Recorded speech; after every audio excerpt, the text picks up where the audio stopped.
Olá, muito boa noite. Estamos chegando aí na sua casa, onde quer que você esteja, neste estado do Rio Grande do Sul. Na verdade, em qualquer lugar que você esteja, porque você pode acompanhar o nosso programa através do Facebook, através do YouTube. Obrigada, são tanta coisa que eu já me esqueci. Tantas maneiras que eu já não sei mais onde vocês estão. Mas nós estamos aqui, começando este programa desta segunda-feira, dia 26 de agosto. Graças a Deus, agosto está chegando ao seu final. Mas nós não, estamos apenas começando. Entre os assuntos de hoje, Vitorino. Você sabe uma coisa, né? Ministro Guedes começa a discutir um novo orçamento para a área de justiça e Sérgio Moro pede mais dinheiro para 2020. A Anvisa vai reavaliar os agrotóxicos para aferir a sua toxicidade. 489 milhões de reais em propinas de quem? Do PT. Brasil, o paraíso tropical e destino dos turistas? Será? Os brasileiros estão gastando mais lá fora e os estrangeiros menos aqui. Não é só a Amazônia. G7 e ONU deveriam debater governos totalitários que não têm mais espaço no século XXI. Polícia Federal abre inquérito para apurar o chamado Dia do Fogo. I left my heart. Deixei meu coração no devassa. E uma pesquisa aponta que o presidente Bolsonaro venceria eleições presidenciais em 2022. E a outra pesquisa aponta que o governo tem uma avaliação negativa e sobe 20 pontos percentuais essa avaliação em apenas 6 meses. E agora, José?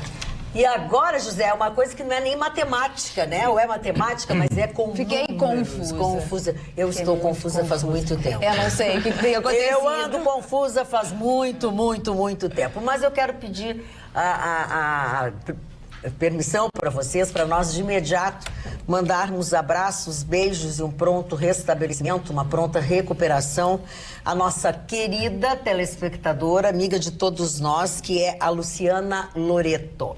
Luciana Loreto está no Moinhos de Vento. Ela sofreu uma intervenção cirúrgica de coluna nesse dia de hoje, ontem, e ela...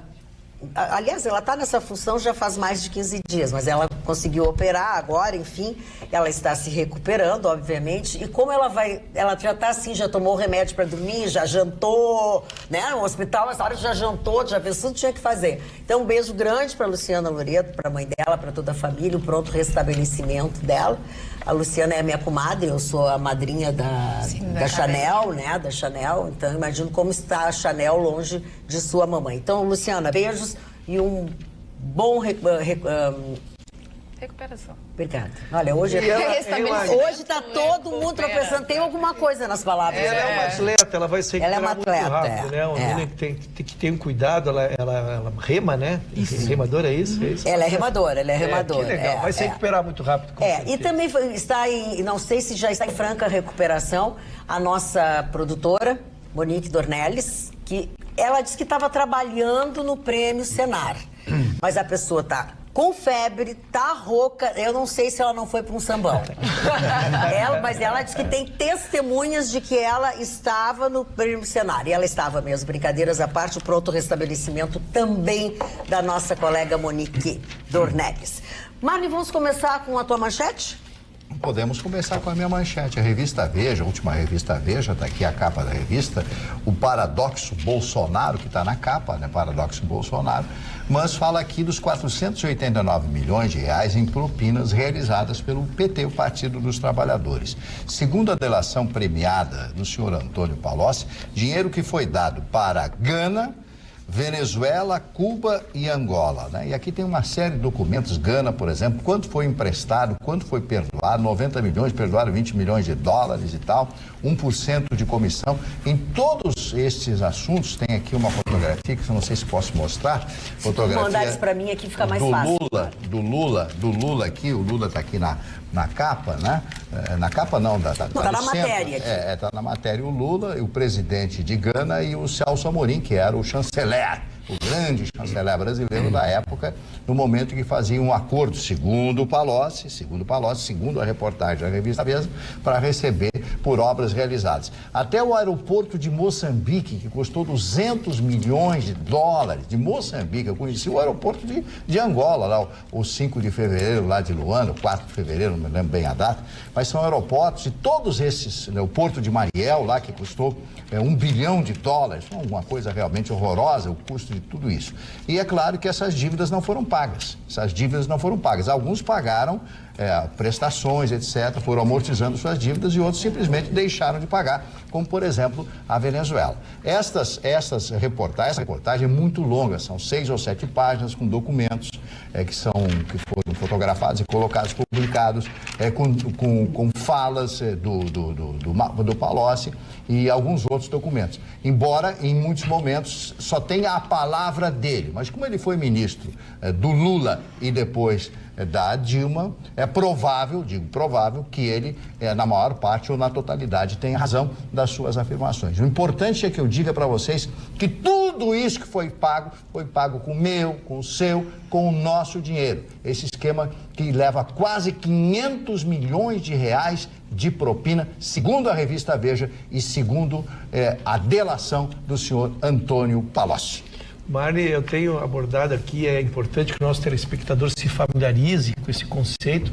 A delação por si só não vale, mas ela é um suporte, ela é o início de todo um processo. E aí, quando tu consegues fazer o casamento com provas, que normalmente acontece porque a delação, quando não é uma simples delação de boca, mas quando aponta dados, aponta dias, aponta remessas de dinheiro, tu consegues fazer com que o processo, que o inquérito vire uma ação penal e uma possível condenação. E fico muito feliz porque a revista Veja, tu trouxeste uma notícia semana passada, retrasada, e ela foi dita que aquela notícia é porque tinha mudado de dono. Então não sei se novamente os donos antigos compraram a revista ou estão... Não, a revista está mostrando todos os lados. Pois está correto. Pois eu estou enfatizando para os jornalistas, porque a revista, quando trouxe uma notícia contra o governo, foi chamar que tinha sido comprado por esquerdistas. Então, ou foi comprada de novo pelos direitistas, ou está fazendo jornalismo bom, dar a notícia como ela é. Ainda sobre a revista Veja, mas trocando um pouco de assunto, mas continuando falando sobre o presidente,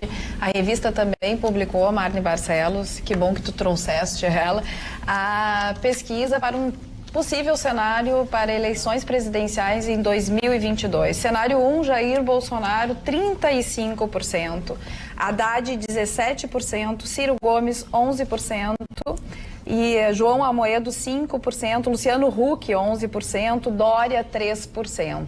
Nós temos também a pesquisa incluindo o nome de Sérgio Moro, que fica com 27%, Haddad, 18%, Ciro Gomes, 13%, Huck 13%, Amoedo 5%, Dória 5%. Essa pesquisa também mostrou que um possível segundo turno entre Bolsonaro e Haddad, Bolsonaro venceria por 48%, Haddad 35%, Bolsonaro versus Dória 45% para Bolsonaro, João Dória 29%, Haddad versus Dória, Fernando Haddad 37%, João Dória 33%. Essa foi a primeira pesquisa que eu falei na minha manchete. A segunda pesquisa mostra a avaliação do governo, é da CNT-MDA, que foi publicada hoje. Ela mostra que a avaliação, segundo essa pesquisa, em fevereiro do governo Bolsonaro era de ruim ou péssimo de 19%, deu um salto para 39,5%, ótimo ou bom ficou em 29,4%, regular 29,1%. A reprovação ao desempenho pessoal do presidente, 53,7%. Em fevereiro era mais baixa essa reprovação, 28,2%. E a aprovação, hoje, 57,5%. Então, algumas questões próprias feitas na pesquisa, a área em que as pessoas sentem mais confiança no governo é a área de combate à corrupção, ficou em 31,3%, segurança 20,8%, redução de cargos nos ministérios 18,5%. E a pior avaliação vem a saúde, com 30,6%, e o meio ambiente, com 26,6%. 9,5%. E depois ela trata da postura do presidente e tudo mais, mas são tantos números que eu acho que não vale a gente avaliar, é muito número. Mas, de um lado, a gente mostra que o presidente, se hoje fosse a eleição, teria ganho, né? Ganharia a eleição de todos os outros. E, de um outro lado, que a reprovação ao seu governo, ela está numa crescente, segundo a reprovação. Essa pesquisa aí me parece que tem uma grande falha. O Lula deveria ser colocado aí. Mesmo que ele não possa, por causa da condenação, ser candidato, o Lula deveria aparecer para fazer uma avaliação exata de como está o Lula no momento atual. Eu acho que é justo que se fale isso.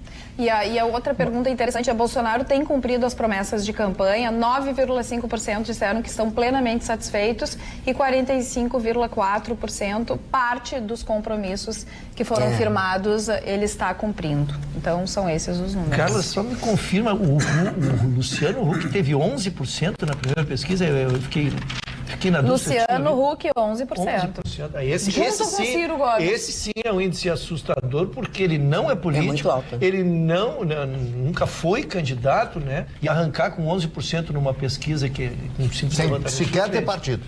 Exatamente. Mas o Luciano Huck vem se aproximando da política, né? Ele se aproximou, por exemplo, do Dória muito fortemente nos últimos tempos. Depois teve uma saída pelo lado, a Tabata Amaral, você também, ela é apadrinhada pelo Luciano Huck, então é um nome da mídia que aos poucos vem começando a se envolver na política. Chama atenção, não sei se por falta de pesquisa, de falta de colocar esse nome na pesquisa, mas o governador do Maranhão, o Flávio Dino, que tem a melhor aprovação de todos os estados, 60% de aprovação, já deveria começar a constar. Eu acredito que ele vai estar nessa corrida eleitoral daqui a 3 anos, mas é um dos nomes que ainda é pouco conhecido do geral, o Flávio Dino. Ele é quem tem a maior aprovação entre todos os governadores de estado, lá no Maranhão com 60% de aprovação. Mas tu sabe, Ruxo, que o nome do Luciano Huck não chega a me surpreender tanto dentro dessa onda que se criou até desde a eleição norte-americana ainda, essa coisa de alçar um outsider, né, de voltar, destacou-se muito a figura de um ator, se falou muito, né, de atores, cantores, pessoas fora ou com entendimento de mercado como um empresário que tenha conseguido êxito. Então não chego a estranhar muito que o quarto poder tenha o seu representante nessa história toda, né? É claro que eu não acredito numa capacidade de chegar em segundo turno, não acredito nisso, quer dizer... Tudo pode. Tenho dificuldade em aceitar. Eu não estranhei a colocação dele, eu estranhei o percentual dele. Porque o Dória, veja, o Dória tá com 3%. A Dória tá... com 3%. O que eu disse ainda na sexta?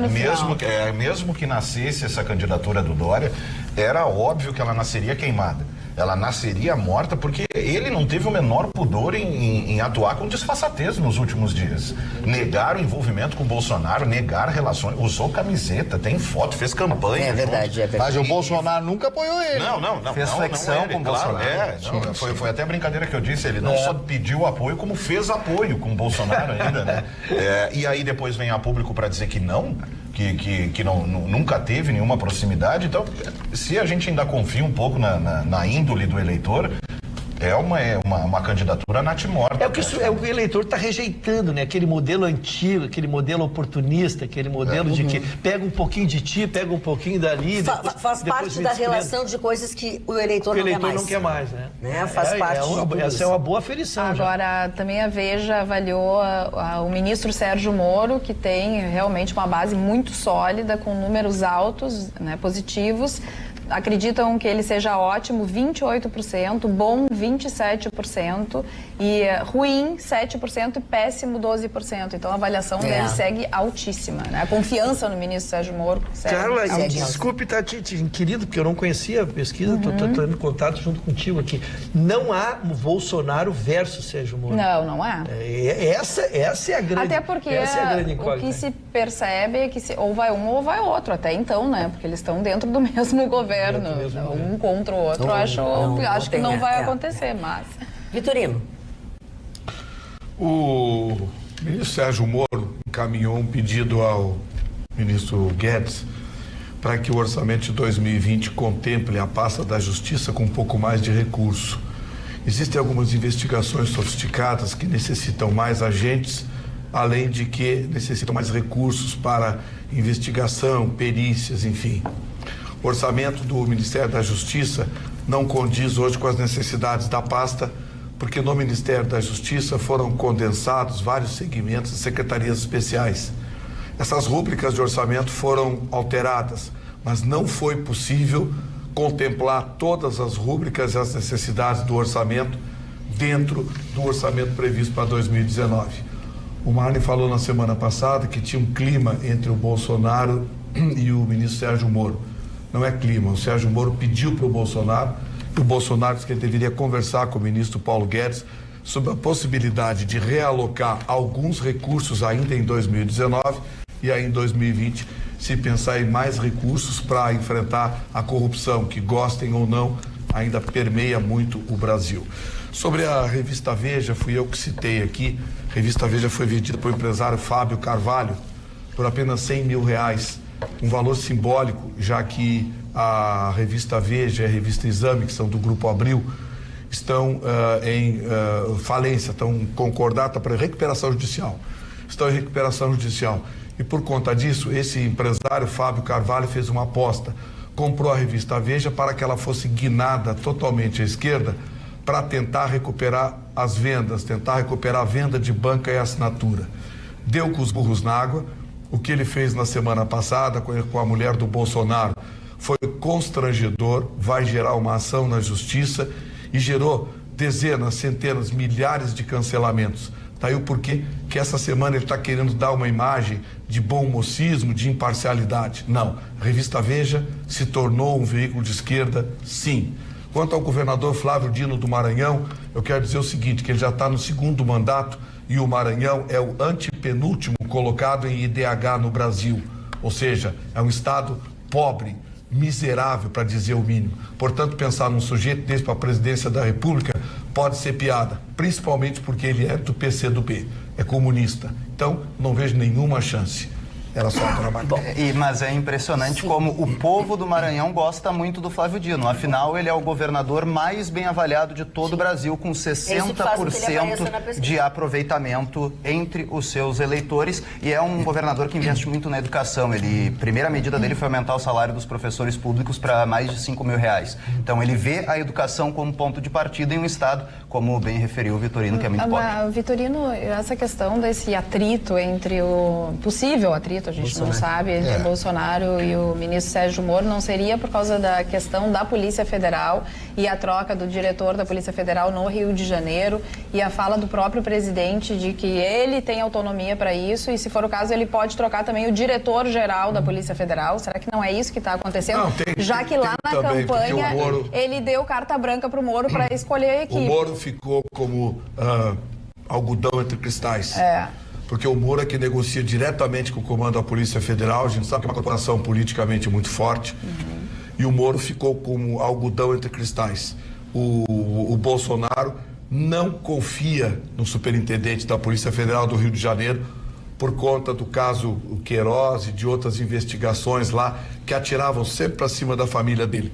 Tentaram relacionar ele com milícias e coisas assim, informações privilegiadas para a Rede Globo. Foi perdida a confiança no superintendente da Polícia Federal do Rio de Janeiro.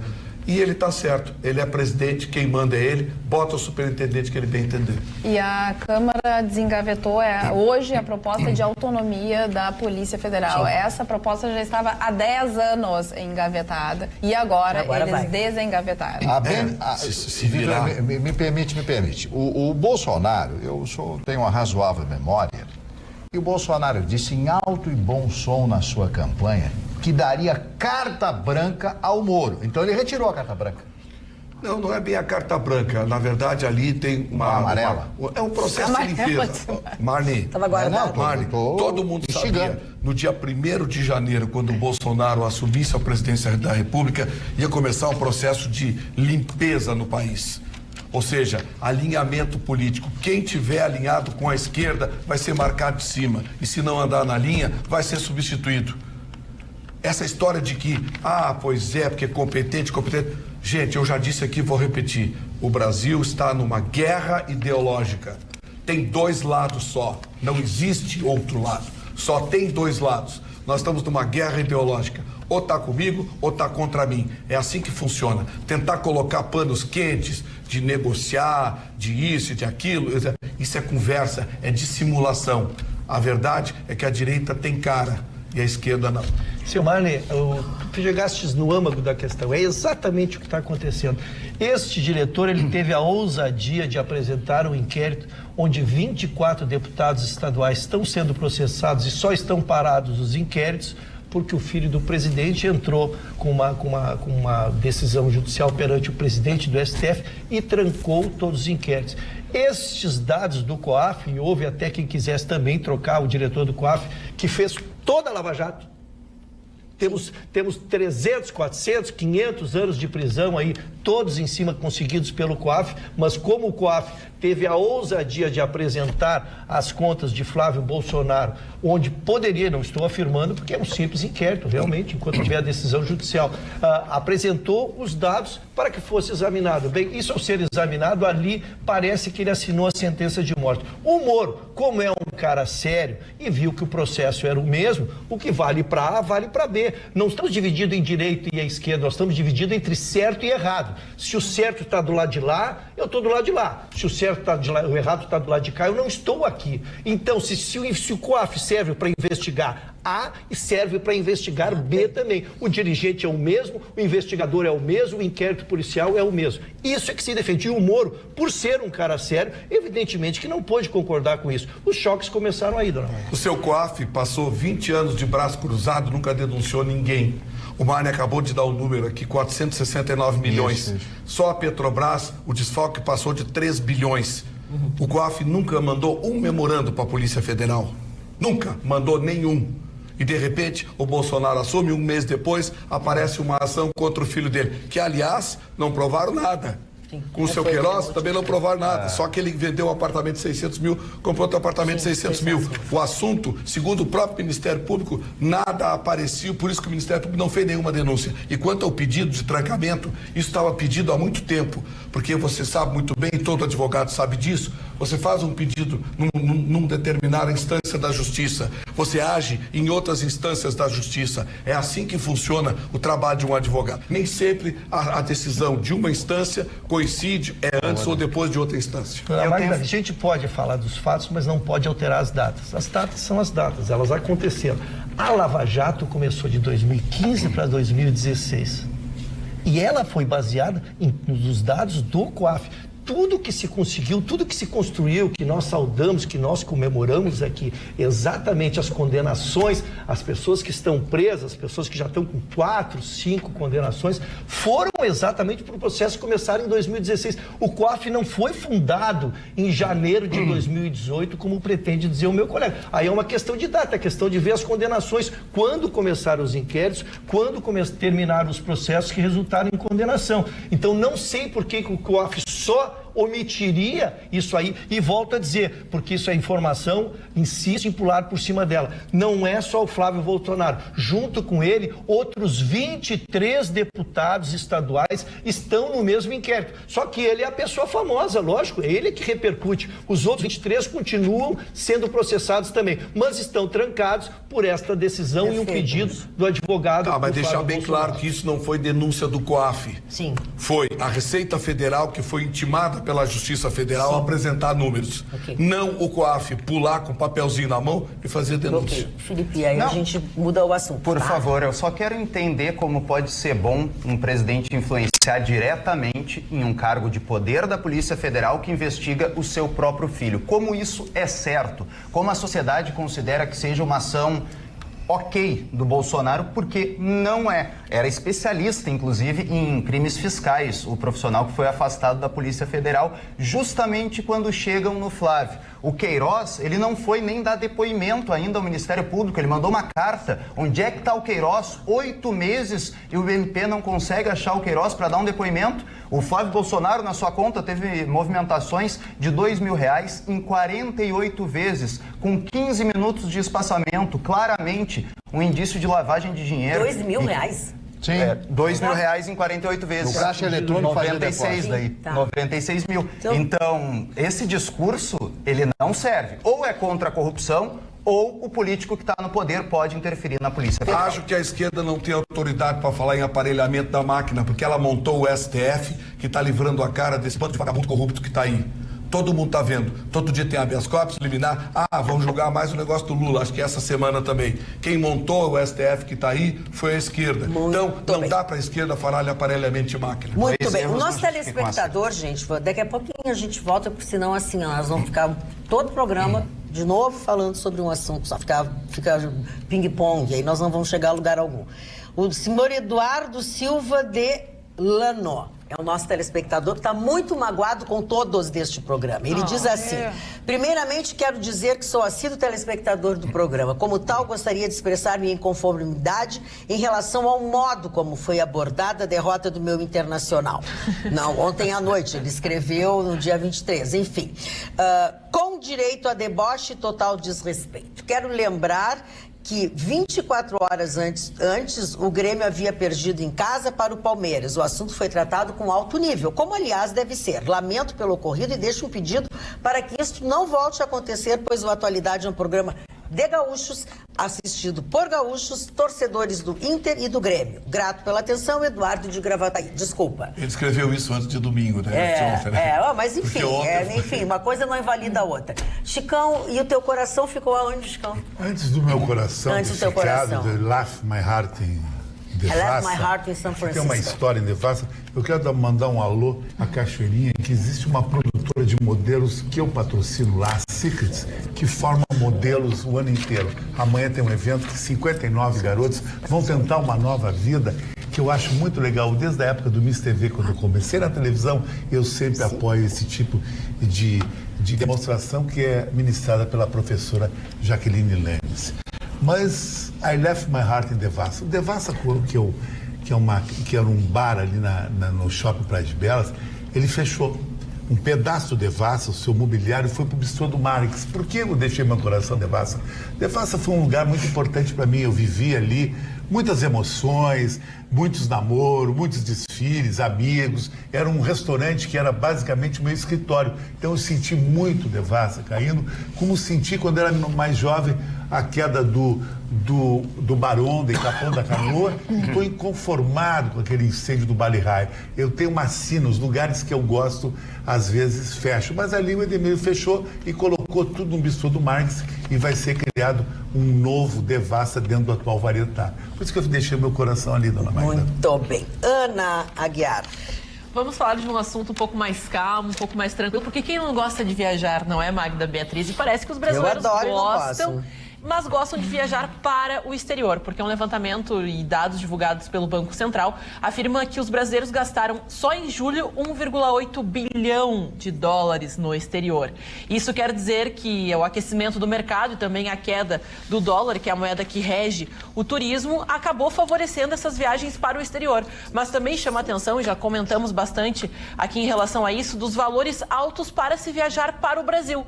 Ou seja, os brasileiros, e eu me incluo dentro desse número, porque é muito mais fácil, mais barato, muito mais barato mesmo, você escolher um destino internacional do que, de fato, conhecer as nossas belezas. Isso também se confirma para as pessoas que são de outros países, porque o levantamento também revela que, em contrapartida, os estrangeiros gastaram apenas 598 milhões no Brasil, um número que poderia ser muito mais significativo lá, que também passamos por um período de férias. Mas o ponto positivo é que, dentro da expectativa do crescimento do PIB, o Brasil segue crescendo.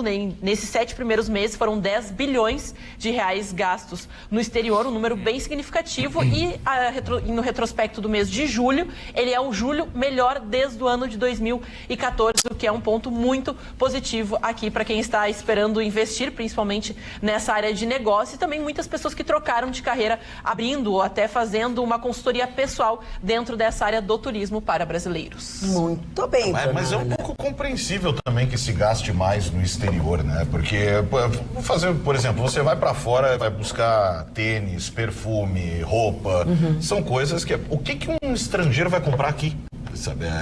Em termos de qualidade, por exemplo, um norte-americano que vem pra cá... É mais recuerdos, né? Aqui, na verdade, é muito mais prestação de serviço. Eu ia te dizer, se fosse o horário noturno, eu ia te dizer que veio fazer aqui. O meu recato não permite. Não, camiseta com recordações. Aquela coisa, eu amo Rio de Janeiro, eu amo uma foto do laçador e coisa, mas não vale nada.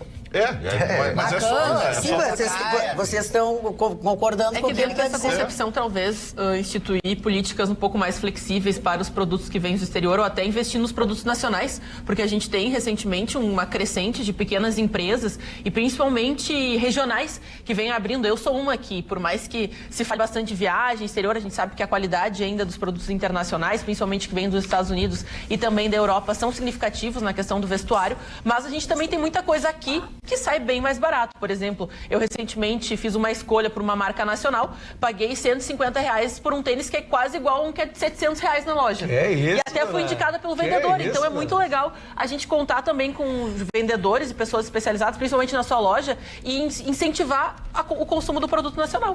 Muito bem. Vamos falar de uma outra coisa muito importante, fala de produto nacional, inclusive, né? Vamos falar sobre a Fenabrave Sincodiv RS. São entidades de concessionárias de veículos do Rio Grande do Sul. Pois eu transmito aqui a você o convite para toda a audiência da TV Pampa. Vá visitar a Expo Inter 2019 e lá não deixe de conferir as concessionárias de carros, motos, caminhões e máquinas agrícolas que já estão lhe esperando com diversos produtos em exposição. Vá lá, confira os principais lançamentos do mercado e modelos consagrados com condições especialíssimas para você fazer a troca do seu veículo lá mesmo, nesse momento. Lembrando sempre que comprar um veículo novo ou seminovo em uma concessionária filiada à Fenabrave Sincodiv RS é a certeza de um negócio seguro. São veículos com procedência assegurada e garantia de compra. Conheça todas as concessionárias filiadas às entidades acessando sincodiv-rs.com.br. Fenabrave-Sincodiv RS, entidades das concessionárias de veículos do Rio Grande do Sul que estão presentes na Expo Inter 2019. Não deixe de ir até lá e conferir que certamente você vai fazer bons negócios. Tá linda, viu? Foi que estivesse lá? Tive hoje à tarde num evento lá de uma marca de um carro. Sim. E tá muito bonito. Parece que a Expo Inter não tem mais para onde crescer, de tanto que cresceu. Mas o melhor lugar, Marconi, continua sendo o pavilhão da agricultura familiar. Todo mundo gosta muito, aqueles queijinhos, aquelas linguiças. Então não gosta de lá. Não, o gorducho gosta da gordo gosta de comida, rapaz. Gordo gosta de comida. O gorducho gosta da comilança. É uma delícia, vale a pena ir na Expo Inter. Aquele salamito bacana. Delícia, aqueles queijinhos com azeitona, com bibibi, azeite, ali. Muito legal mesmo. Olha, tua voz até melhorou quando tu lembrasse da comilança. Foi com a cachaçinha do pavilhão da agricultura. Entendi. Eles ampliaram o pavilhão da agricultura familiar, então tem cucas espetaculares. Você acha de tudo? O sonho da gente é ter essas casas coloniais aqui em Porto Alegre, né? Lá você acha tudo num lugar só. E também você acha, entre outras coisas, a casa da Rede Pampa, onde são transmitidos os programas e onde tem um fluxo de visitantes, de telespectadores, de ouvintes da rádio. É o grande point. Agora eu fiz o meu tema de casa. O que eu fiz esse final de semana? Eu fui lá no YouTube, youtube.com/TV Pampa, acessei o canal da TV Pampa, fui lá e curti, me inscrevi no canal do YouTube da TV Pampa e botei lá no sininho da notificação e recebi que estávamos ao vivo. Acessei o canal, tá todo mundo nos olhando através do YouTube, o Cristiano, o Felipe de Paula, Jaime Bruchel, a Ângela Roma, Jorge Pereira Dias, todos se manifestando através do YouTube. E também você sabe que não só o YouTube nós estamos ao vivo, como também o Facebook, facebook.com/atualidadespampa. Vai lá e curte a nossa página no Facebook. E se você não está em casa, você pode nos assistir em qualquer um dos dois, ou YouTube ou Facebook, onde você estiver. Muito bem. Falando em onde você estiver, há 50 anos, o Grupo João Aurélio oferece serviços para primeiro emplacamento, para transferência de propriedade de município ou estado, para o pagamento de PVA, multa, seguro, DPVAT, licenciamento, podendo tudo isso ser parcelado no cartão de crédito em até 12 vezes. Eles oferecem ainda assistência para recursos de multas, processos de isenção de impostos para PCD. Sendo também credenciado junto ao Exército Brasileiro para a regularização de veículos blindados. A ampla loja de serviços, que fica na Avenida Carlos Gomes, número 31, tem estacionamento interno. E o horário de atendimento é de segunda a sexta-feira, das 8h30 da manhã até as 18 horas, conhecida também como 6 da tarde, né? E sem fechar ao meio-dia. O telefone prefixo 51 é 3330-2611 e o WhatsApp é o 998-656933. E-mail, João Aurélio, sem o tio, né? Sem a minhoquinha, o acento, joãoaurélio@joãoaurélio.com.br. Não esqueça que João Aurélio é a grife do documento. Marconi. Pois então. A Polícia Federal abriu um inquérito para apurar o chamado Dia do Fogo. Segundo uma reportagem da revista Globo Rural, sindicalistas e agricultores, grileiros ali da região do Pará teriam se organizado por meio do WhatsApp para organizar queimadas criminosas ali. A gente reuniu algumas informações aqui sobre onde, né, esses incêndios teriam início. Na BR 163, perdão, é uma rodovia que liga essa região do Pará aos portos fluviais do Rio Tapajós e ao estado do Mato Grosso. Então, comprovando inicialmente, de acordo com esses diálogos que a revista teve acesso, sim, de que isso teria sim um fundo intencional, né, de criar ali uma represália. E segundo também essas informações, o próprio IBAMA teria sido avisado alguns dias antes de que esta ação teria ocorrência. Hoje, durante a tarde, 25 agentes partiram de Brasília em direção à região para tentar apurar. Seriam cerca de 70 pessoas envolvidas nesse grupo, entre grileiros, sindicalistas, comerciantes ali da região, que estariam incomodados, né, com essa situação e que deram início então a essa queimada que se alastrou e que hoje realmente é um problema, né, grosseiro. Ou seja, quando cogitava-se inicialmente a possibilidade desses incêndios terem aumentado de forma criminosa em represália às medidas que haviam sido anunciadas, né, foi tratado como uma teoria delirante, né, da direita delirante, que estava inventando moda e que não aceitava. E era isso que se dizia, pelo menos avalie a possibilidade. São trocentas ONGs que estão lá dentro, entidades que não é possível que a gente não exerça o mínimo do benefício da dúvida, de que haja ali algum interesse puramente financeiro e que na hora que você seca a torneira, que você fecha a torneira, é óbvio que vão reclamar. E como que reclamam? Fazendo isso. Ou seja, a preocupação inicialmente não é muito com a Amazônia, né?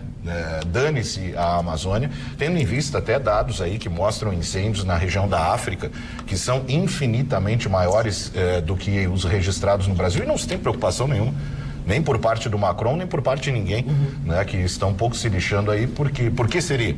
Né? Essa preocupação seria então com a natureza, com o meio ambiente, ou é uma questão de dinheiro puramente? O Stedley, o líder do MST, disse: se o Bolsonaro ganhar a eleição, nós vamos tocar fogo no Brasil. Vamos incendiar o Brasil. Né? Acho que estão cumprindo a promessa. E o G7 se reuniu e disse que vai dar 20 milhões de euros para combater e tal, através de, né, aviões e tudo mais. Alguns concordaram, o ministro Ricardo Salles disse assim, seria boa ajuda e tal. O próprio presidente Bolsonaro questionou, eles vão dar o dinheiro, mas a troco de quê? E trocaram várias farpas aí o presidente Bolsonaro com o presidente Macron.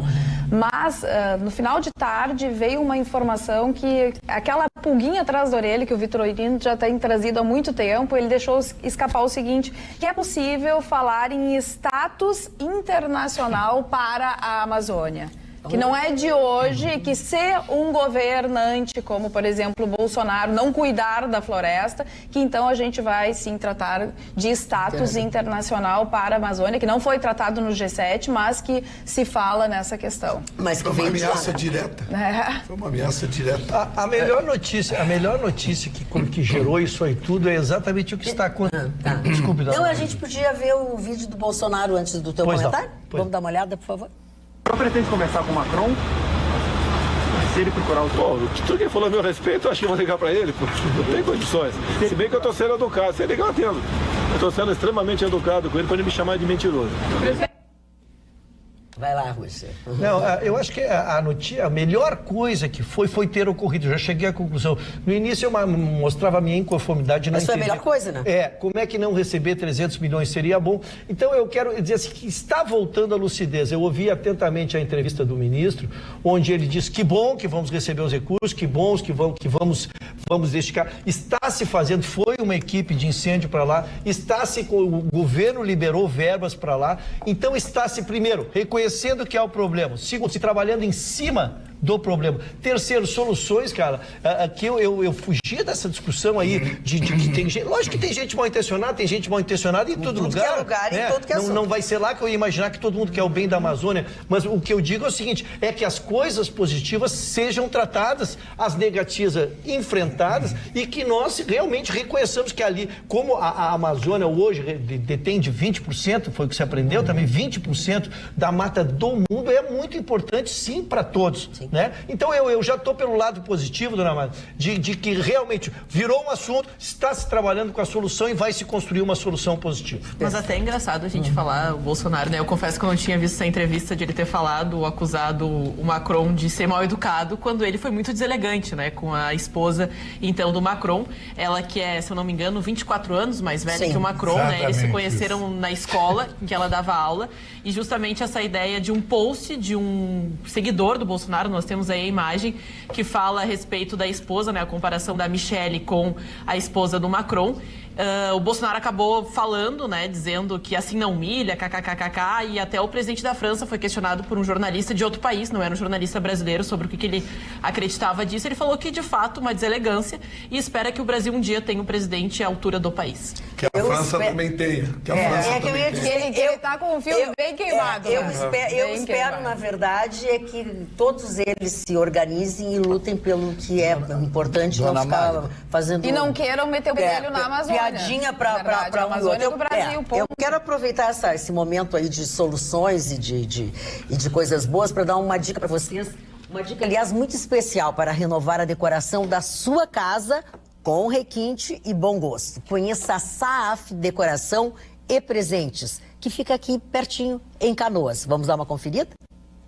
Está na hora de deixar a sua casa ainda mais bela com itens de decoração que você só encontra na Saaf Decoração e Presentes. Na Saaf você encontra fontes iluminadas, vários tamanhos e modelos a partir de R$ 89,00. Tem também quadros pintados à mão, peças exclusivas a partir de R$ 45,00. Conheça a linha de cerâmicas peroladas que trazem muito requinte e bom gosto. Cerâmicas simples ou sofisticadas a partir de R$ 39,90. Tem também arranjos e flores permanentes a partir de R$ 43,00. Uma loja ampla com muita variedade e mais de 10 mil itens de decoração e presentes para você. Venha visitar a Saaf Decoração e Presentes. Bacana mesmo, não é? Pois é, a semana que vem eu vou dar uma passadinha lá. E é muito fácil de chegar na Saaf, indo pela BR-116. Você acessa a avenida lateral em frente ao Bourbon de Canoas. E em seguida, faça o retorno embaixo do viaduto da Boqueirão e pronto. Você já chegou na Saaf, bem fácil, né? Saaf Decoração e Presentes, um lugar excepcional para você aproveitar. Aproveite. Marne Barcelos, te interrompi aquela hora, desculpa. Não, viu? Nós temos que falar, né? E falar bastante a respeito desse senhor Macron. O senhor Macron, quando começou o seu caso com a dona Brigitte, ele tinha 17 anos. Sim. Não sei como é que são as leis, talvez o Vitorino saiba, as leis como funcionam na França a respeito dele. Ele tinha 17 anos e ela era a professora dele, que tiveram uma paixão, ela era casada, bom, aí casaram logo após, e etc, etc. E ele é banqueiro, representa os bancos, os grandes bancos franceses. E, em segundo lugar, e o mais importante de tudo, é que ele representa os pequenos agricultores que têm propriedade, já falei isso uma vez, vou repetir, de meio hectare e 1 hectare, que sofreriam demasiado seus produtos brasileiros, através do Mercosul e argentinos também, chegassem até a França. Mas eu tenho um dado interessantíssimo do que foi desmatado no governo Lula. Foram desmatados no governo Lula 125 mil quilômetros quadrados nos 8 anos do governo Lula. O recorde foi em 2004, quando o INPE registrou uma área de 27.700 quilômetros quadrados. Né?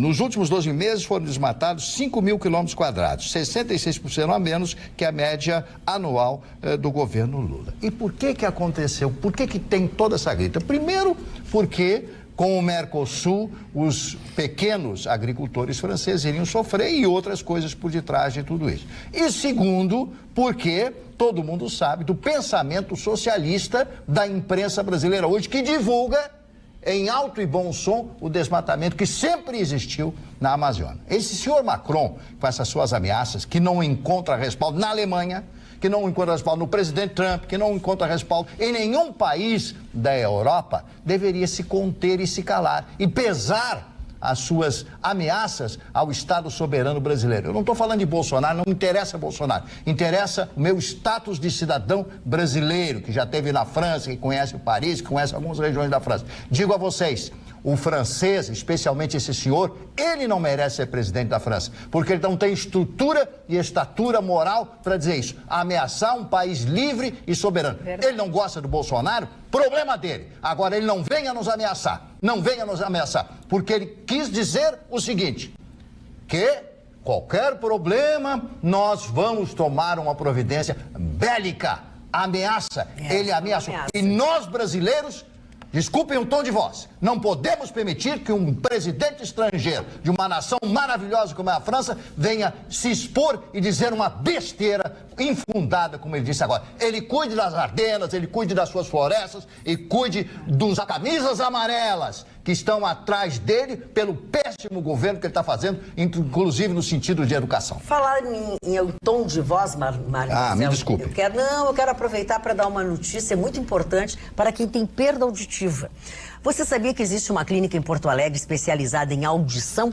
É a Mais Sons Clínica da Audição, que conta com uma equipe especializada em perda auditiva, preparada para solucionar problemas como dificuldade de assistir televisão, dificuldade de falar ao celular e, principalmente, pacientes que não se adaptaram com próteses auditivas tradicionais.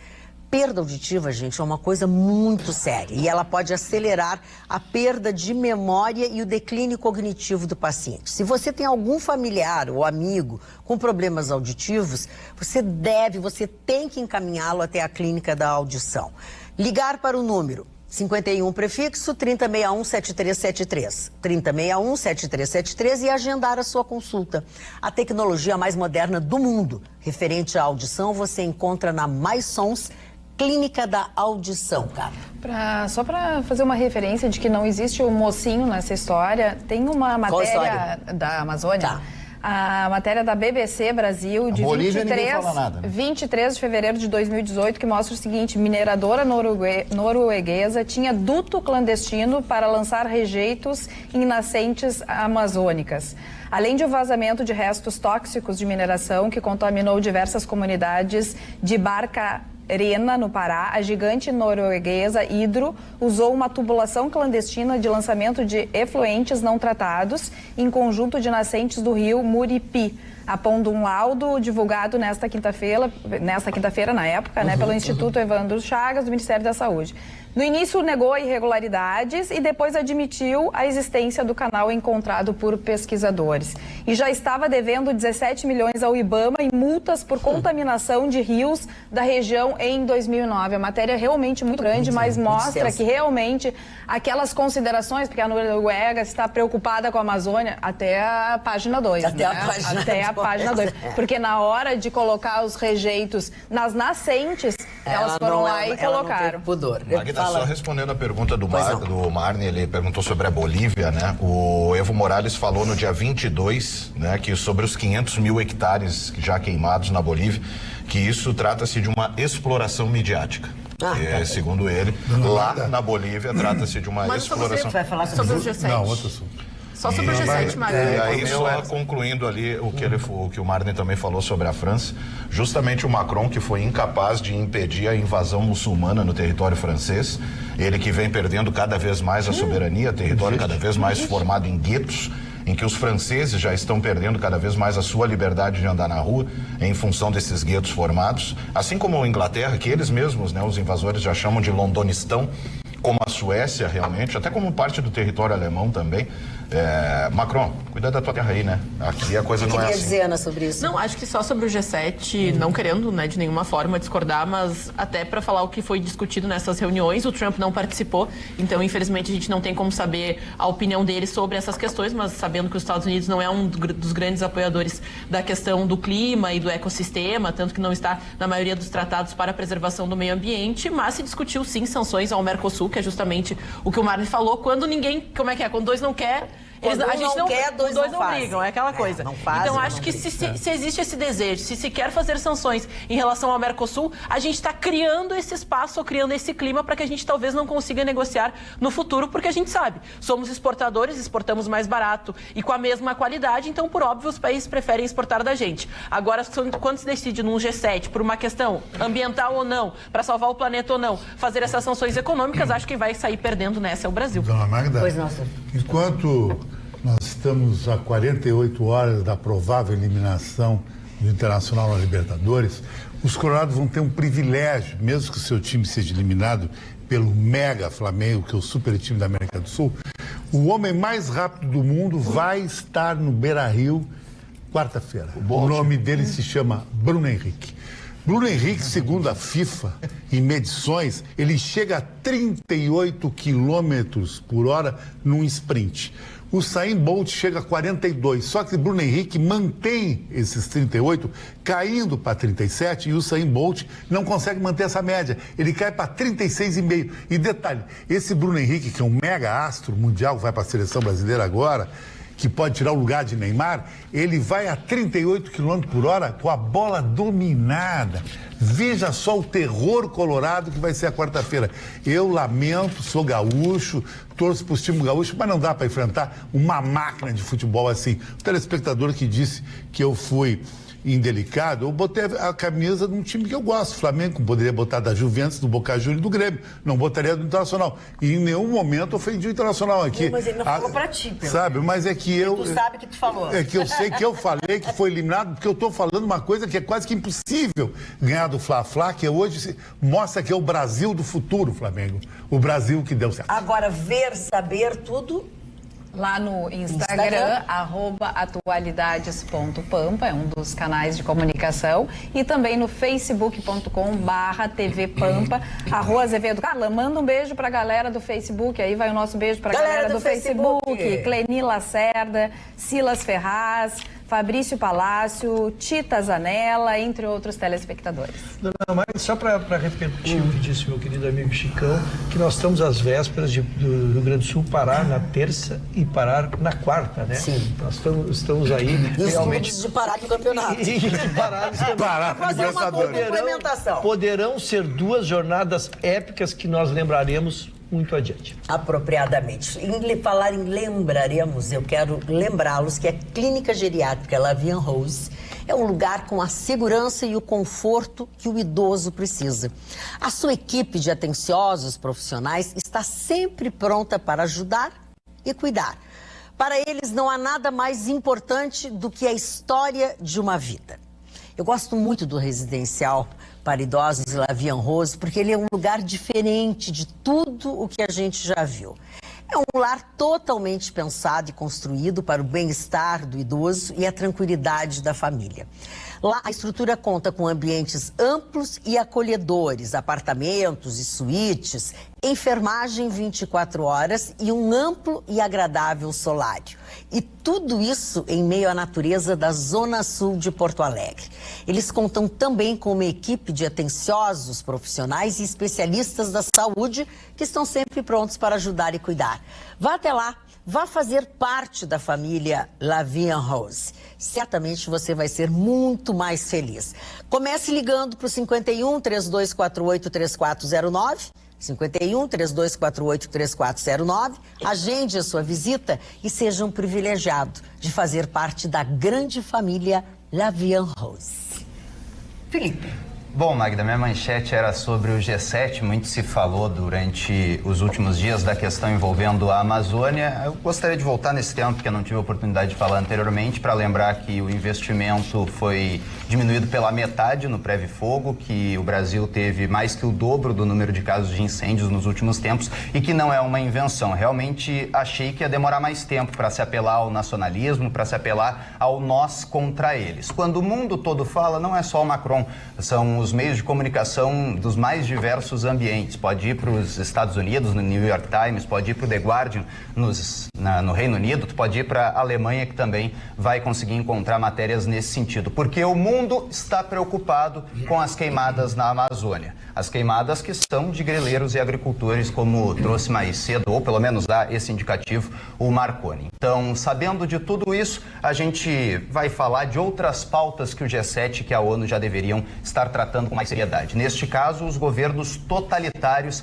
que são deixados de lado, tanto pelo encontro do G7 como pela ONU. Falo principalmente da Venezuela, que é um governo de extrema esquerda, onde o Estado toma conta de praticamente tudo e que a sua população vive uma crise de direitos básicos. Por exemplo, o salário mínimo hoje na Venezuela é cerca de 2,76 dólares, ou seja, pouco mais de R$11 para uma pessoa viver com um salário mínimo na Venezuela. Isso é desumano, isso não deveria existir em nenhum lugar do mundo. Teve, inclusive, a pesquisa que eu falei esses tempos sobre a crise sanitária e a crise de saúde pública do governo venezuelano, onde grávidas morrem, mais da metade das grávidas, por exemplo, da Venezuela, acaba morrendo por falta de assistência médica. É um governo ditatorial que ataca a liberdade de imprensa, que ataca o seu povo para a manutenção de poder. Um governo de extrema esquerda que só não é derrubado por conta da Rússia e também da China. E vamos para o outro lado. Governo de extrema direita da Arábia Saudita, que é uma ditadura de mais de 80 anos, extremamente sangrenta, matando milhares de pessoas no Iêmen, persegue jornalistas, já matou inclusive jornalista americano em solo da Arábia Saudita. Então, uma ditadura que busca manter muito poder financeiro, inclusive porque a família real, ela detém praticamente todo o dinheiro do país e reinveste esse dinheiro, curiosamente, onde? Nas multinacionais dos Estados Unidos. O presidente, na realidade o rei, né, da Arábia Saudita, ele tem quase 70% do Uber. E aí se explica por que os Estados Unidos não quer acabar com essa ditadura de jeito nenhum. Uma de extrema direita que já deveria estar sendo discutida, a Arábia Saudita. E a outra de extrema esquerda que também não deveria mais ser aceita no mundo moderno. Falando em explicar, por favor. O governo da Arábia Saudita não é de extrema direita. O governo da Arábia Saudita é uma teocracia. Pelo menos isso se dá nas aulas de história. Quando se quer atribuir a um regime totalitário a extrema-direita, é preciso fazer a seleção dos princípios que regem um governo de direita. Então, de novo, nos livros de história está bem claro, a Arábia Saudita é uma ditadura, uma teocracia, tal qual a Síria, tal qual é o Irã, e tem uma porção de outras que poderia ser. Obrigada, então, Vitorino. Como aqui os nossos telespectadores são ansiosos, eu acho que eu disse que eu ia na SAAF, não sei o que, eu disse, eu não prestei atenção no que a Maida disse, pois eu vou repetir para vocês. É uma dica especial que eu dou aqui para você que quer renovar a decoração da sua casa com requinte e bom gosto. Conheça a SAAF Decoração e Presentes em Canoas. Dá uma conferida. Está na hora de deixar a sua casa ainda mais bela com itens de decoração que você só encontra na Saaf Decoração e Presentes. Na Saaf você encontra fontes iluminadas, vários tamanhos e modelos a partir de R$ 89,00. Tem também quadros pintados à mão, peças exclusivas a partir de R$ 45,00. Conheça a linha de cerâmicas peroladas que trazem muito requinte e bom gosto. Cerâmicas simples ou sofisticadas a partir de R$ 39,90. Tem também arranjos e flores permanentes a partir de R$ 43,00. Uma loja ampla com muita variedade e mais de 10 mil itens de decoração e presentes para você. Venha visitar a Saaf Decoração e Presentes. Realmente é muito bacana e também muito fácil de chegar na Saaf. Você vai indo pela BR-116, acesse a Avenida Lateral em frente ao Bourbon de Canoas e em seguida faça o retorno embaixo do viaduto do Boqueirão. Pronto. Você já chegou na Saaf, bem fácil. Saaf Decoração e Presentes, portanto, aproveite. Mas na festa de ontem, lá do Troféu Senar, eu fui falar em mim, inclusive sobre coisas minhas, e eu fiquei um pouco preocupada. Brincadeiras à parte, eu quero mandar um beijo grande, muito querido, muito intenso para Tânia Rosa. A Tânia Rosa, ela é muito fã do nosso programa, nos acompanha sempre, mas ela me conhece de outras épocas, uma época em que eu tinha um namorado muito bonito. Na verdade, ela disse que era um namorado lindíssimo. E Tânia, que foi minha contemporânea, ela é sogra do deputado estadual Rodrigo Lorenzoni, que é o filho do nosso ministro Onyx Lorenzoni. Estavam todos ontem lá, eu acho, na festa, enfim. Então ela aproveitou e mandou esse beijo para mim. Um beijo para a Tânia, um beijo para o deputado Rodrigo Lorenzoni e também para o nosso ministro, que, aliás, nesse final de semana, ele esteve duas vezes. Ele teve 2 compromissos. Um, almoço no Sinduscom, na sexta-feira, e depois o Troféu Senar na noite de domingo. Tu sabe, Magda, o Rodrigo Lorenzoni, meu amigo pessoal, acho um baita deputado, querido, né? Um guri que tem um idealista. Que bom. Acho que é um cara muito legal. Eu quero perguntar para o Felipe, que cobrou uma posição do G7 com relação a algumas ditaduras, como, por exemplo, a Venezuela. Se tu cobraste também alguma posição, algum dia, com relação, por exemplo, ao ex-presidente Lula, que apoia a Venezuela, e todas as pessoas que apoiam o ex-presidente Lula, a esquerda do nosso país, que sempre apoiou a Venezuela e que há pouco tempo atrás, foi inclusive lá na posse do Maduro. Tu cobrasse também das esquerdas Dilma, aqui? Primeiro que eu não sou responsável, Carla, pelos apoios políticos de seja qual partido não, ou tu qual... tá cobrando do G7 Sim, uma intervenção. porque Eu é quero uma saber ditadura. porque tu te posicionas como uma pessoa de esquerda. Sim, mas é uma ditadura. E não tu importa, acha que não pode que ser Lula, todas as pessoas, estavam Maria do errados em Rosário... defender uma ditadura. Não se defende ditaduras. No século XXI a gente já deveria ter entendido defende nem se patrocina. Que a democracia é o único caminho possível. Esse é o único caminho possível. E por isso eu coloco uma posição firme da ONU e também do G7 em relação às ditaduras modernas. Eu podia citar também aqui a Filipinas, que virou uma ditadura depois das últimas eleições de 2016. O governante não quis sair do poder, mas eu quis focar nessas duas, porque, na minha concepção, uma de extrema esquerda, uma de extrema direita, e que só são aceitas porque os principais países do mundo as apoiam. A Rússia, que apoia a Venezuela, e os Estados Unidos, que faz muito dinheiro com o petróleo da Arábia Saudita e segue apoiando a Arábia Saudita. E o Brasil, que patrocinou, inclusive, coisas dentro da Venezuela. Com o nosso dinheiro, trouxe aí o metrô. Exatamente. O metrô que não recebeu um tostão de retorno até hoje. Bela dívida que ficou.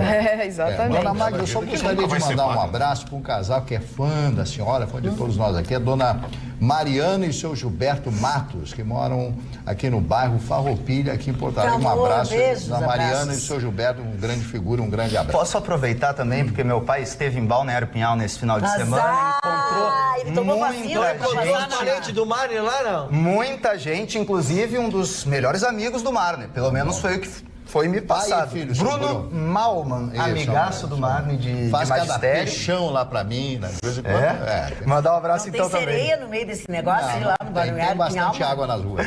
Mandar um abraço também pro Cavalinho. Esse menino, onde é que tu andou que voltou com a voz assim? Eu quero mandar um abraço lá para o pessoal de Gramado, o pessoal lá do Cara de Mal, o pessoal da... O que é Cara de Mal? É a pizzaria? Fizeram uma homenagem. O que é Cara de Mal? É uma... Bom, é uma pizzaria lá de Gramado, faz bom sucesso. Mas é verdade, faz o maior sucesso. Eu sei, eu nunca fui lá.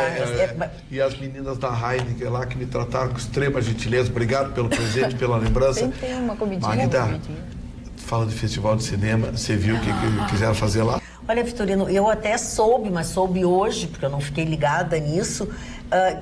Eu soube mais ou menos, teve uma manifestação na entrada do Palácio dos Festivais. Teve uma troca de xingamentos ali, porque tinha um grupo de produtores e artistas, enfim, que estava protestando contra o corte de verbas da Ancine, dizendo que era censura, né?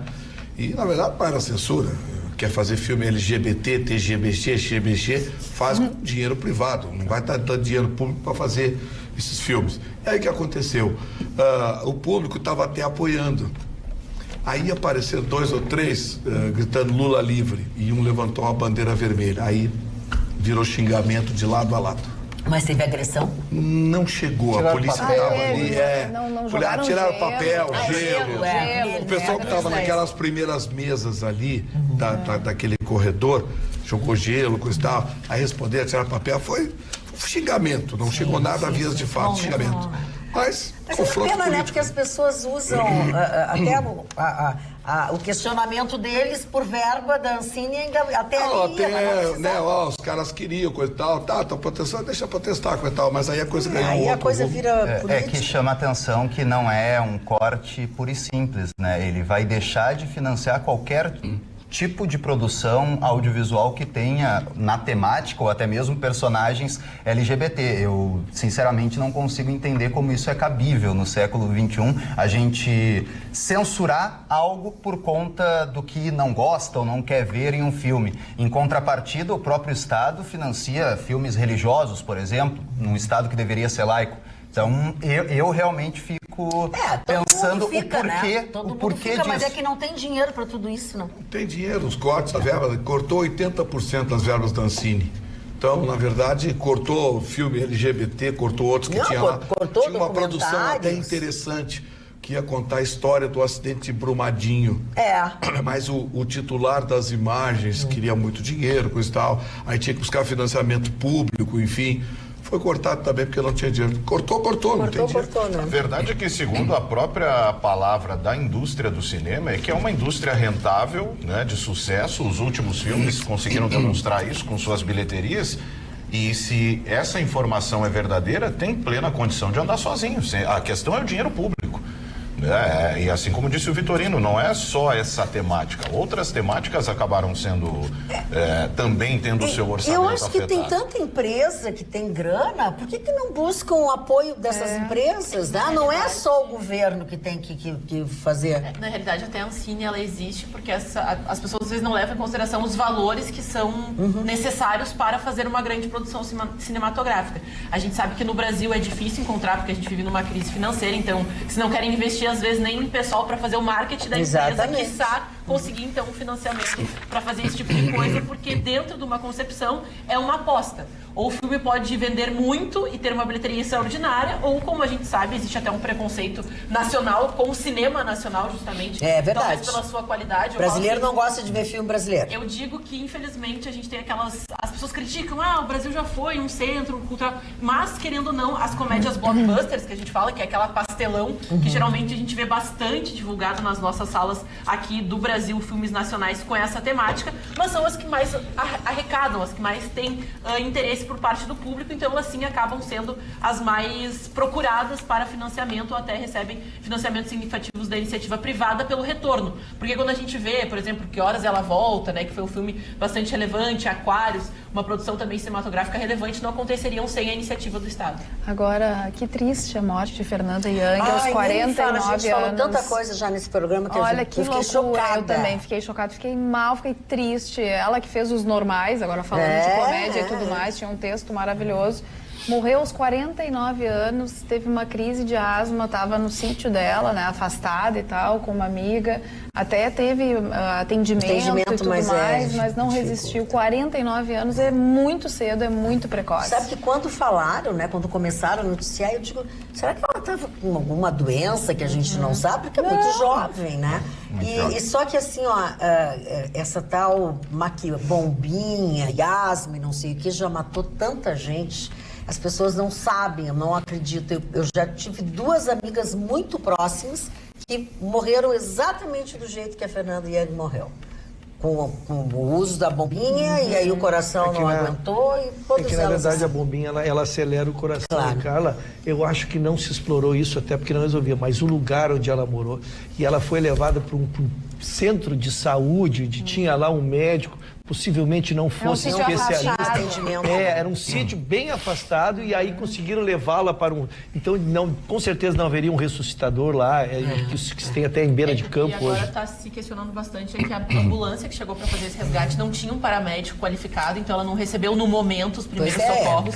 Quem de fato fez esse atendimento foi o seu caseiro, que no desespero ali, porque ela já passava mal o dia inteiro, ela teve uma crise muito forte no início da manhã, ela então pediu ajuda, tomou alguns remédios, se sentia bem melhor, só que ela teve uma crise muito pior por parte da noite, ali próximo do final do dia, e ela acabou tendo um quadro onde ela vomitou e aspirou o vômito. Na realidade, aí foi pro pulmão. Não era nenhuma crise de asma, de fato ela teve então essa questão, e justamente o que se questionou agora e se fala bastante é que não tinha um paramédico que chegasse a tempo para fazer algum procedimento mais específico. Ela foi encaminhada sem atendimento até uma unidade de saúde. Fala, Chicão. Não, dona Magda, uma notícia para aqui, uma notícia fashion, claro, né? Que é o lado legal do jornalismo, esse lado aí. Os óculos Francesco Tofani vão ser desenvolvidos pela Orla Bardot. A Orla Bardot, pouca gente sabe. Ela é uma das maiores empresas de óculos do Brasil. Ela é sediada em Pelotas e também em Criciúma, administrada pelo Felipe. E nós vamos fazer fotos desses óculos com modelos em Vila Velha, no Espírito Santo, Maceió e Cancún, no México. E também um abraço ao meu querido Flávio Mocelin, que é o cara que me perfuma. Porque eu sou um cara que eu adoro tanto perfume que eu durmo perfumado, sabia, dona Maria? É uma coisa. Não, eu faço. Uma coisa legal, dona Magda, sabe o que é? É quando você chega em casa, a luz quente, quer dizer que a luz do seu quarto tá quente na sala, borifa um pouquinho de perfume, espalha em todo o ambiente. Isso é uma dica do Mocelin, que é o homem do perfume no Rio Grande do Sul. Muito bem. Vamos aos aniversariantes, perfume, presente. Vamos aos aniversariantes, Mário Barcelos. O primeiro aniversariante é uma grande figura, um grande químico francês, Antoine Lavoisier, né, que tem uma frase que até tomei nota aqui, espetacular. Na natureza nada se cria, nada se perde, tudo se transforma. Uma frase tão utilizada, quem estudou um pouquinho de química conhece a figura do Lavoisier, né? Depois, Albert Sabin. Preciso falar mais da gotinha, de tudo que esse homem extraordinário fez e viveu no Brasil, casou inclusive com uma brasileira, o Dr. Albert Sabin. Depois, o Jim Davis, que é um ator americano, a Madre Teresa de Calcutá, outra figura extraordinária, todo mundo reverencia esta mulher considerada santa. E o Júlio Cortázar, esse grande poeta e escritor argentino, que tem uma das mais lindas frases, um dos mais lindos aforismas que fala de amor, que diz o seguinte: vem dormir comigo, não faremos amor, ele nos fará. A cara, olha ali, você falou em amor, olha a cara do Dr. Ruxa. Ele está na expectativa, Vivendo um momento difícil. Embora me disseram a boca pequena que o senhor já está casado novamente. Nonato, é verdade. As da oposição para empatar a vida do Ruxa. A oposição sempre querendo derrubar o cara, né? É isso aí. O empresário brasileiro, o homem mais rico do Brasil, o Jorge Paulo Lema, que é dono da Ambev, uma série de empresas mundo afora. Não tem uma filha para tu casar? Dori Caymmi, músico brasileiro que nasceu em 43, está completando hoje 76 anos de idade, o Dori Caymmi. Dori Caymmi, filho do grande Dorival Caymmi, que foi uma das maiores figuras da música popular brasileira. Eu já vi gente descansada, mas igual o Dorival Caymmi para falar como é que vai, aquele jeito todo, bem baianês, eu sou baiano, Maracangalho, eu vou para Maracangalho, ver se não escangalha, aquela coisa toda. Vou para Maracangalho. Galha. Claudinha Teles, minha querida amiga Claudinha Teles, que você deve ter conhecido no Rio de Janeiro, figura maravilhosa, canta, filha da Silvinha Teles, a maravilhosa também Silvinha outra Teles. Espetacular. E a Claudinha é uma linda mulher, uma pessoa maravilhosa, e todos esses grandes jingles, né, esses musicais aí de refrigerantes e de outros produtos, são todos eles na voz dela. Ela é afinadíssima. A Thalía, atriz e cantora mexicana, uma das mulheres mais lindas do México, a Thalía, que fez muitas novelas na Televisa e na Univision, que entra em território americano. O grande ídolo do nosso Russo é o Pablo Guinhazú, futebolista argentino. Você não acha o Guinhazú um grande jogador? Era um jogador que eu me identifico muito, e o Rio Grande do Sul se identificava muito com ele, porque ele, embora não fosse uma habilidade técnica, é um jogador muito dedicado. Muito raçudo. Muito raçudo, a expressão é melhor assim. E tem uma história muito legal, que ele voltou pro seu clube do coração e trouxe o clube para a primeira divisão com um gol no último minuto. É, do signo de Virgem, viu? Ai, são exibidos anos, a gente só tem que pode ser aguentar. Júlio Cotasa. Estou pensando que nós somos grandes exemplos. E o Macaulay Culkin. Como é quem? Macaulay Culkin. Esqueceram de mim. Esqueceram de mim. Olha, vai ter remake tarde dele. Vai ter remake, esqueceram de mim. Vai ter remake agora. Bom, são esses aniversariantes, dona Magda, me estendi um pouquinho hoje. Aconteceu alguma coisa ontem à tarde em Porto Alegre e de resto do Brasil? Alguma coisa interessante? Sim, manifestação. Mas eu não vi lugar nenhum da imprensa, essa nossa gloriosa imprensa neutra. Aliás, no final de semana foram duas coisas que aconteceram. Uma delas era da manifestação a favor da Amazônia, e o outro foi esse do dia 25, que é contra o projeto, a votação.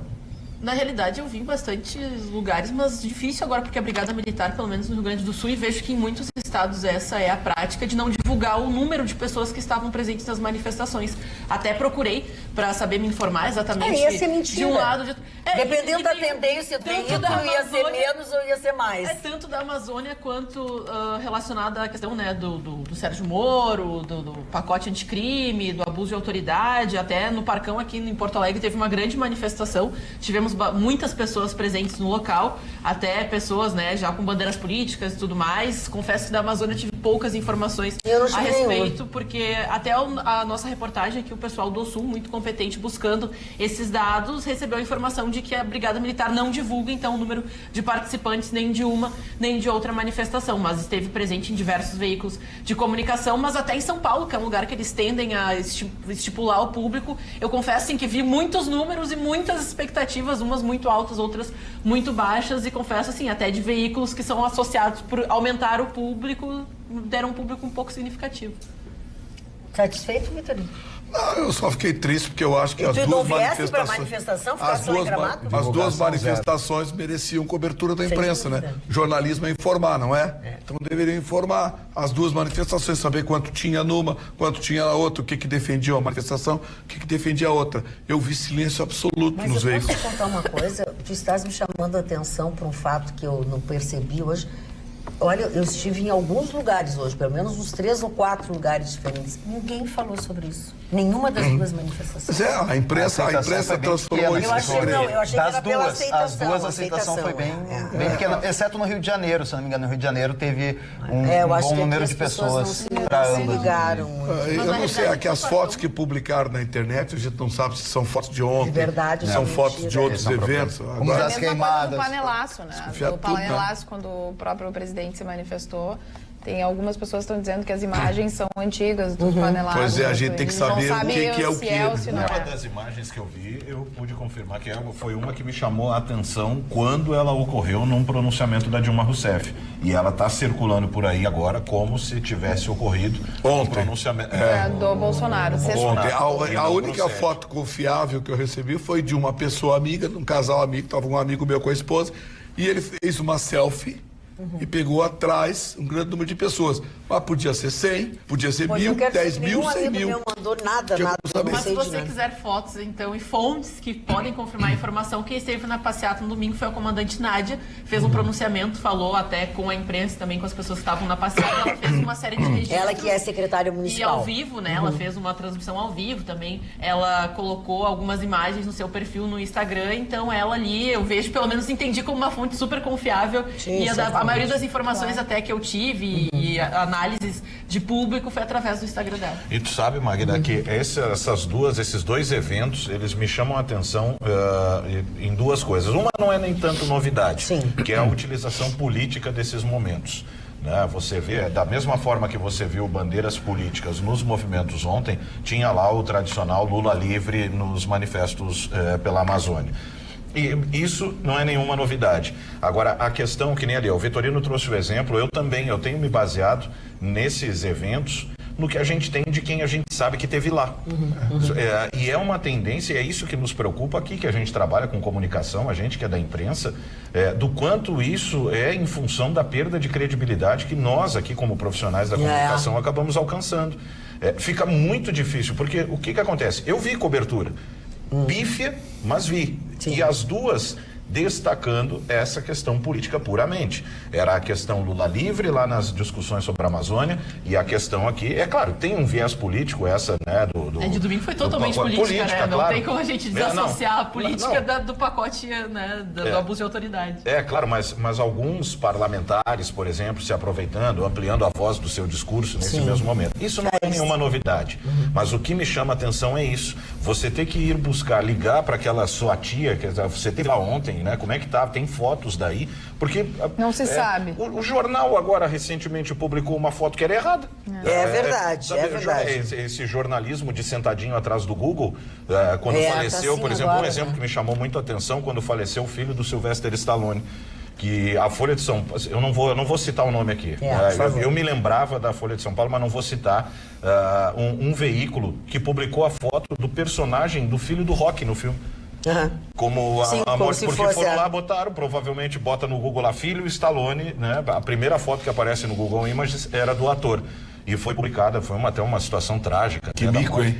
Micaço, sabe? Então, esses eventos aí têm tido muito mico. Isso tudo faz com que as pessoas percam cada vez mais a credibilidade no trabalho da imprensa. Você vai tirar a razão das pessoas? Tem uma coisa, hoje... Fatos, tá aí o fato. O Bolsonaro, aquele jeito dele, né? Aquele jeito dele, elefante lobo abaixo, disse o seguinte: eu vou começar a divulgar os números que foram pagos para os jornalistas que mais me criticam, dinheiro que eles receberam para fazer palestra para a empresa pública. E aí começou a entregar, amiguinho, se compra jornalista a peso de ouro lá no Rio, hein? Palestrinha 200 pau, 250, 300 mil. Teve um que chegou a ganhar 380 mil para fazer uma palestra de 25 minutos e responder exatas 9 perguntas. Olha, foi.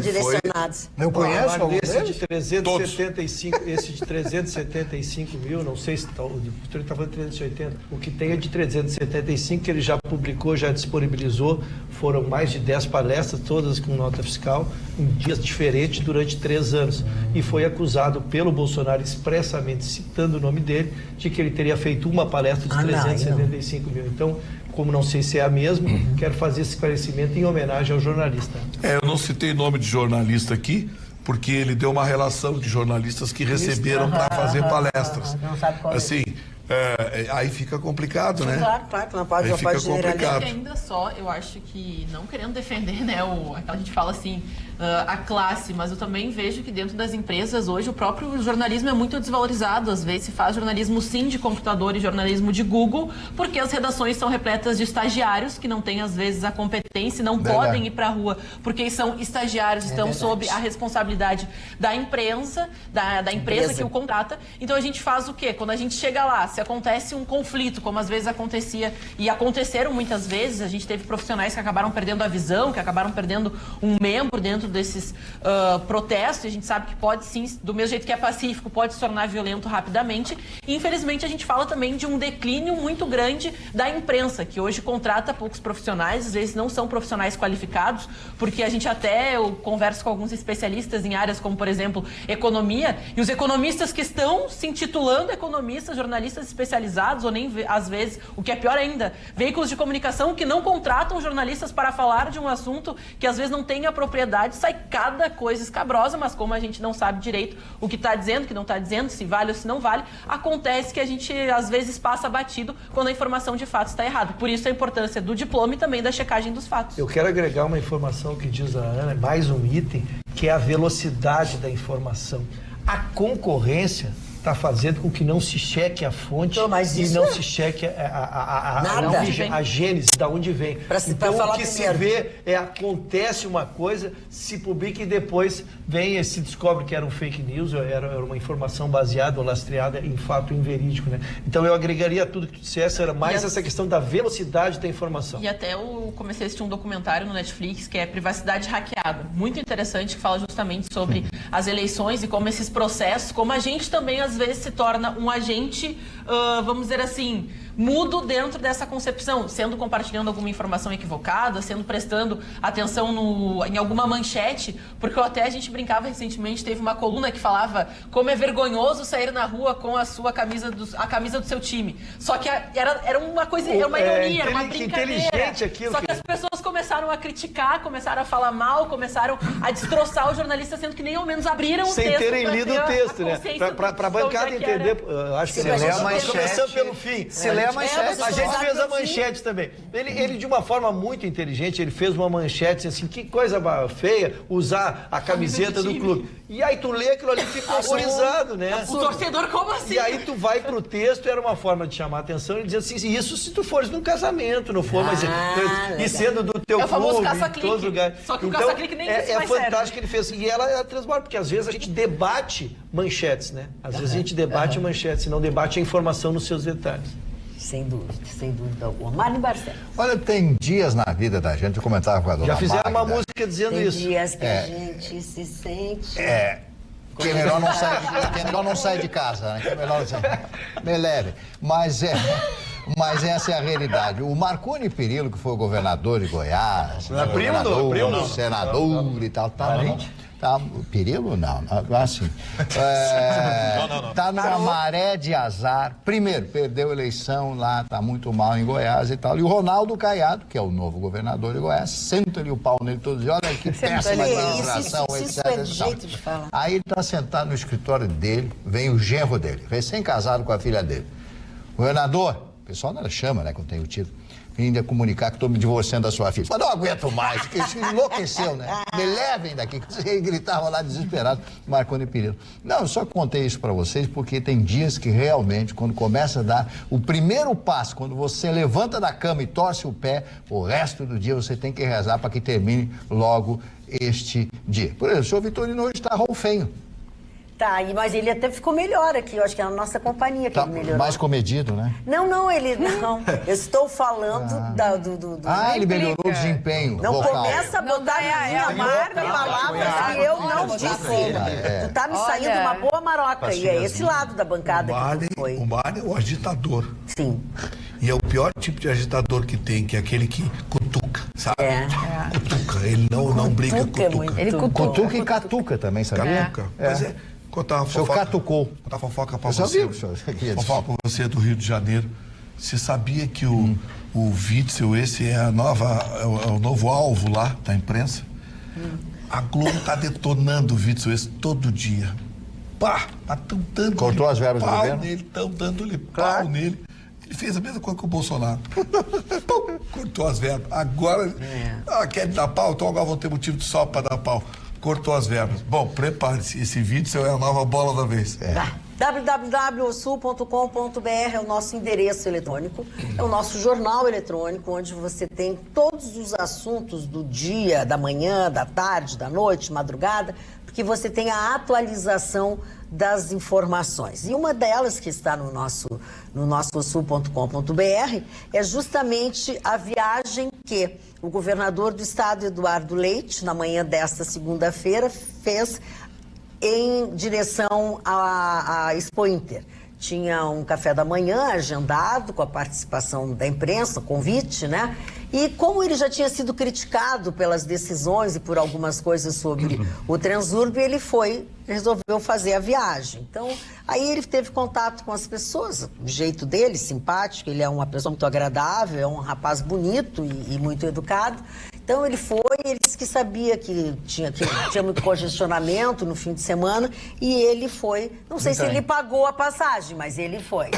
Ele foi. Eu queria pedir então para aumentarem, por favor, na época de Expo Inter, o número de trens circulando. Não tem mais trem, meu bem, não tem mais trem. É horrível, é o que temos super para o lotado. momento. É uma vergonha que seja tão caro uma passagem para um transporte que deixa tanto a desejar para a maioria da população. Destaque interessante. Paulo Nunes, nosso repórter da Grenal, está vindo fazer uma matéria especial lá. Encontrou o governador no trem, já fez a matéria. Eu vi, tá aqui, ó. Tá aqui, ó. Nem precisou. Aliás, ele